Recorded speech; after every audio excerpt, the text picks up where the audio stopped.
Chapter की starting में हमें दिखाते हैं कि येनिया चैन यूयू से कह रहा था, यूयू तुम्हें इतनी जल्दबाजी करने की जरूरत नहीं है, पहले तुम मुझे ये बताओ कि तुम्हें लू लिंगफेंग ने कहा क्या है। फिर यूयू रोते हुए येनिया चैन को बताती है, उन्होंने मुझसे ये कहा कि अगर मैं अपनी दादी को सेफ चाहती हूँ तो आपको सू यानयान को छोड़ना होगा, और अगर वो कल सू यानयान को नहीं देख पाता है तो शायद मेरी दादी कल। फिर येनिया चैन कहता है, उसने तुम्हें बताया कि वो तुम्हारी दादी को कल कहाँ पर लेकर आएगा, मतलब हमारी डील कहाँ पर होगी और वो दादी को कहाँ पर छोड़ेगा। तो यूयू कहती है, नहीं, उसने मुझे ये नहीं बताया। फिर येनिया चैन कहता है, लाओ मुझे अपना फोन दो, मैं उससे खुद बात कर लेता हूँ। यूयू येनिया चैन को अपना फोन दे देती है। येनिया चैन लिंगफेंग को कॉल करता है तो लिंगफेंग सीधा बोलता है, हेलो वो लेडी, क्या येनिया चैन सू यानयान को छोड़ने के लिए तैयार हो गया है। फिर येनिया चैन कहता है, हाँ क्यों नहीं, मैं उसे छोड़ दूंगा, लेकिन पहले मुझे जगह तो बताओ कि तुम मुझे कहाँ मिलने वाले हो। लिंगफेंग कहता है, कल सुबह 9 बजे मुझे सीगवान होटल में मिलना, रूम नंबर 604। सू यानयान को अपने साथ लेकर आना, हम लोगों को एक्सचेंज कर लेंगे। येनिया चैन कहता है, हाँ ठीक है। कॉल कट करने के बाद यूयू येनिया चैन से पूछती है, उसने क्या कहा। फिर येनिया चैन बताता है, तुम चिंता मत करो, कल मैं सुबह 9 बजे तुम्हारी दादी को यहाँ पर ले आऊंगा। उसके बाद यूयू येनिया चैन से कहती है, हाँ मुझे आप पर भरोसा है।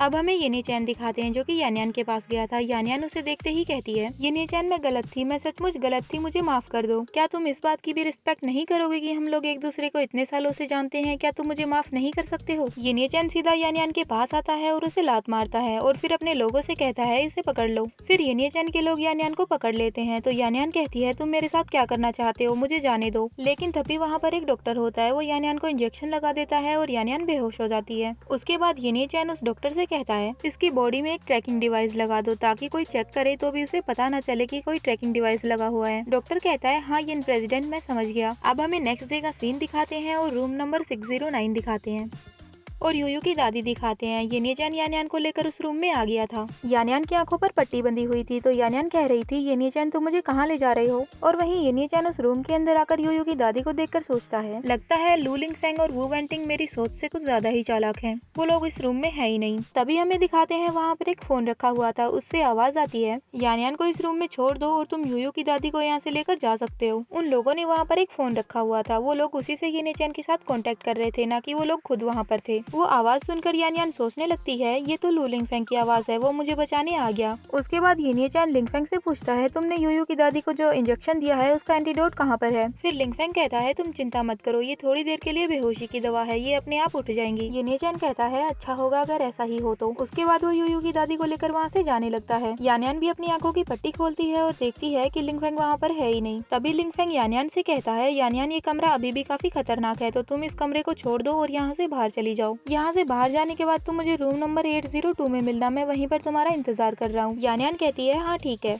अब हमें येनिया चैन दिखाते हैं जो कि यूयू की दादी को लेकर कार में आ गया था। तभी ड्राइवर येनिया चैन से कहता है, येन प्रेसिडेंट सू यानयान आगे बढ़ रही है। फिर येनिया चैन कहता है, तो तुम उसका पीछा करो और पकड़े मत जाना। और वैसे मैंने जिस नर्सिंग होम को ढूंढने के लिए कहा था, क्या तुमने उसे ढूंढ लिया। ड्राइवर कहता है, हाँ मैंने वो जगह ढूंढ ली है और अच्छे से चेक भी कर ली है, आप इनको वहाँ पर लेकर आ सकते हैं, मतलब यूयू की दादी को लेकर नर्सिंग होम में जा सकते हैं। फिर येनिया चैन कहता है, ठीक है, तो तुम दादी को वहाँ ले जाओ। अब हमें नर्सिंग होम दिखाते हैं जहाँ पर वो लोग यूयू की दादी को लेकर गए थे। वहाँ पर येनिया चैन अपने आदमी से कहता है, लू लिंगफेंग के लोगों से बचने के लिए नर्सिंग होम में अपने और ज्यादा लोग रखो ताकि यूयू की दादी को कोई भी खतरा ना हो। फिर येनिया चैन का आदमी जवाब देता है, यंग मास्टर आप चिंता मत कीजिए, मैंने सब कुछ तैयार कर लिया है। अब हमें येनिया चैन दिखाते हैं जिसके पास सेक्रेटरी एला का कॉल आया हुआ था। वो येनिया चैन से कह रही थी, यंग मास्टर कुछ सिचुएशन ऐसी थी जो हमारी साइड में नहीं थी। येनिया चैन पूछता है, कौन सी सिचुएशन। फिर एला बताती है, लू लिंगफेंग की हरकतें हमारी सोच से भी ज्यादा तेज हैं। उसने अपने अब्रॉड जाने की सारी खबरें और सारी डिटेल्स पहले ही हटवा दी हैं। फिर येनिया चैन कहता है, तो फिर तुम ये इन्वेस्टिगेशन करो कि लूजी और वूजी दोनों साथ काम कर रहे हैं या फिर नहीं। फिर एला कहती है, ठीक है, मैं आपका ये काम करने के लिए किसी को ढूंढती हूँ। उसके बाद येनिया चैन कॉल कट कर देता है और सोचने लगता है,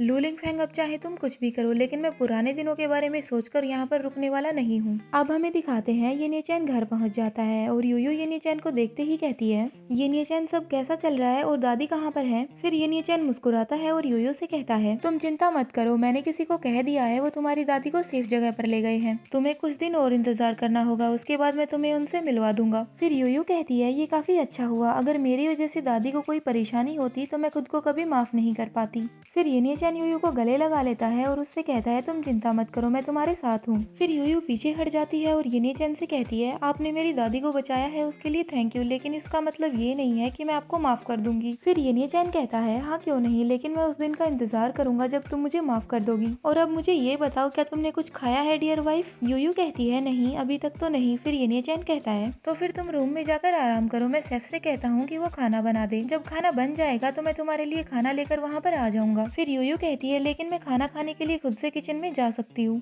फिर येनिया चैन कहता है नहीं, तुम और बाओ बाओ दोनों ज्यादा इम्पोर्टेंट हो, तो इसलिए खाना, कपड़े और बाकी सब चीजें बहुत ज्यादा इम्पोर्टेंट है, तुम्हें खुद का और बाओ बाओ का ध्यान रखना होगा। फिर यूयू कहती है क्या तुम्हें ऐसा लगता है कि मैं इतनी कमजोर हूँ?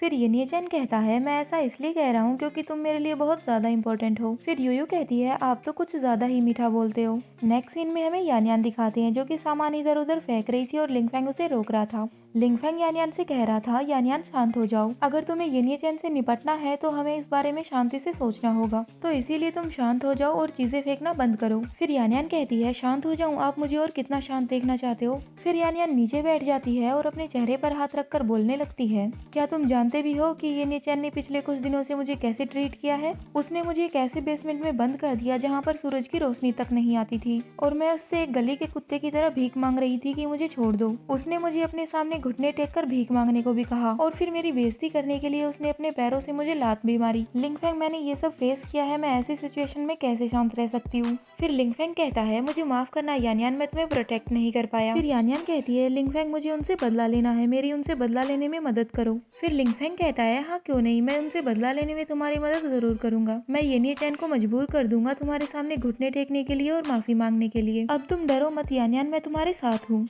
उसके बाद यान यान सोचने लगती है येनिया चैन वो आदमी तुम ही हो जिसने मुझे ये सब करने को मजबूर किया, ये सब करने को मुझे तुम ही मजबूर कर रहे हो। और ये चैप्टर यहीं पे खत्म होता है। Hope you like this video, bye bye.